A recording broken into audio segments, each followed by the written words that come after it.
juste les souvenirs de Montréal.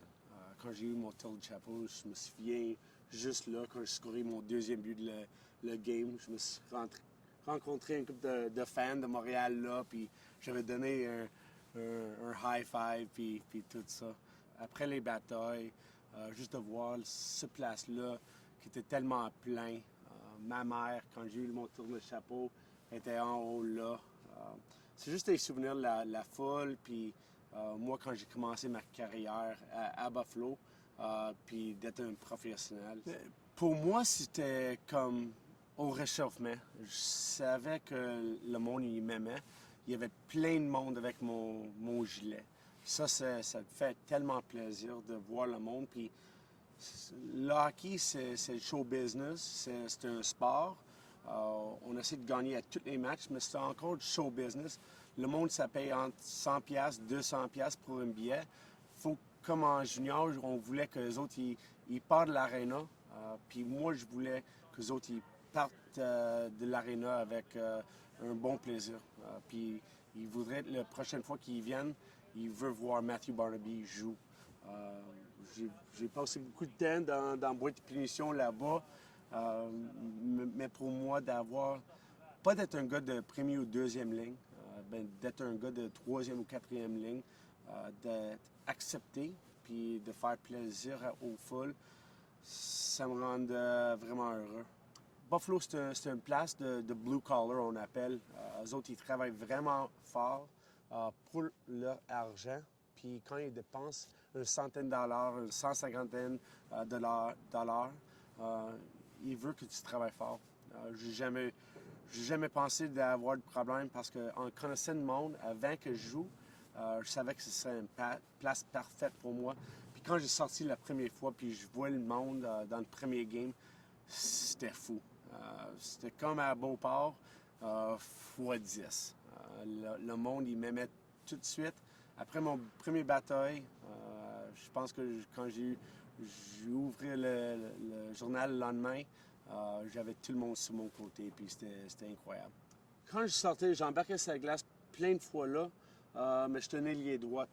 Quand je scorais, je scorais la plupart de mes buts en cette zone-là.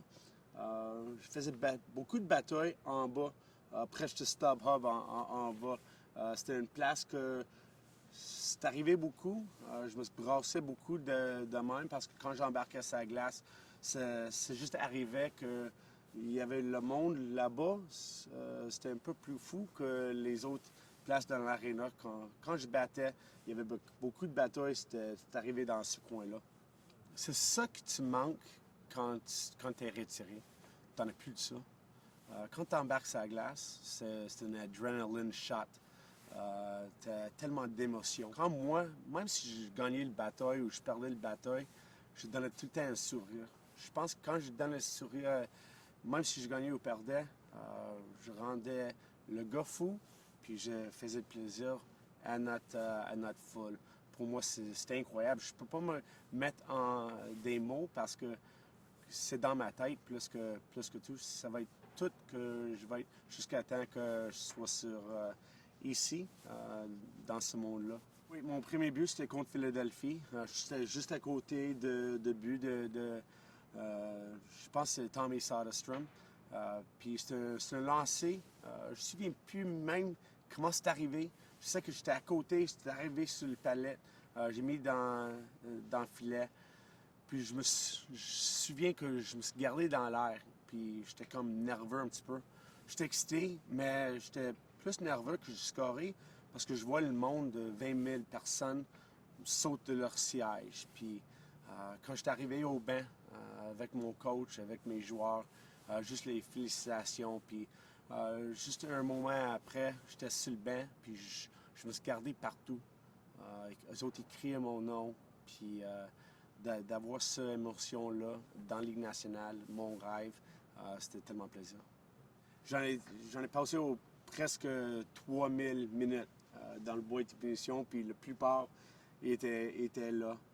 Je me souviens d'une fois, on jouait contre Vancouver, puis Gino Ojek, il a fait rentré dans Dominic Hasek. Je me suis gardé à notre trainer, puis je dis ça commence. J'ai dit à Ted Nolan, je dis tu me trustes-tu? Il dit oui. Il dit mets-moi Bob Boughner, Brad May, Rob Ray à la glace. Il dit comment ça? Je dis on va prendre soin de ça. Je dis sors Dominic Hasek de le filet, puis mettre Steve Shields. Le prochain shift, on dump le puck, direct dans l'autre coin. Moi, je m'en vais direct à Sean Burke, puis tout le monde s'abrasse.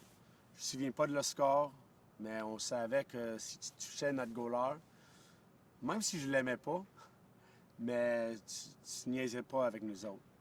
Puis ça a commencé, la foule, ça directement levé de bout.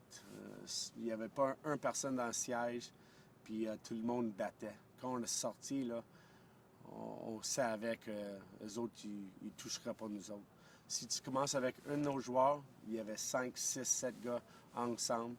Je me suis rentré au banc, bout de position, et les autres, ils ont dit « Wow, on n'a jamais vu ça. » Je dis wow, « Ça va arriver beaucoup de fois depuis que je suis ici. » Le plus grand punition que j'ai eu une coupe de suspension. J'avais un fois, direct au milieu de la glace, on jouait contre Boston. PJ Axelson, il croisait au milieu. Je n'étais pas dans la bonne humeur pour une raison ou l'autre. Puis je me suis croisé. Il m'a déjoué un petit peu. Puis j'avais donné un coude, direct sa gueule. Il est tombé, j'ai fait suspendu 4 games. C'est la seule fois j'étais suspendu pour une mise en échec, un coup de bâton, quelque chose de même. Toutes les autres suspensions, c'est comme des niaiseries avec un fan d'un stand d'une autre aréna, dans le corridor avec un autre joueur. Mais ça, c'est la seule fois que j'ai blessé quelqu'un. Pas pour une raison ou l'autre, je sais pas. Mais j'ai eu 5 minutes, j'ai eu 4 games de suspension, puis je le méritais.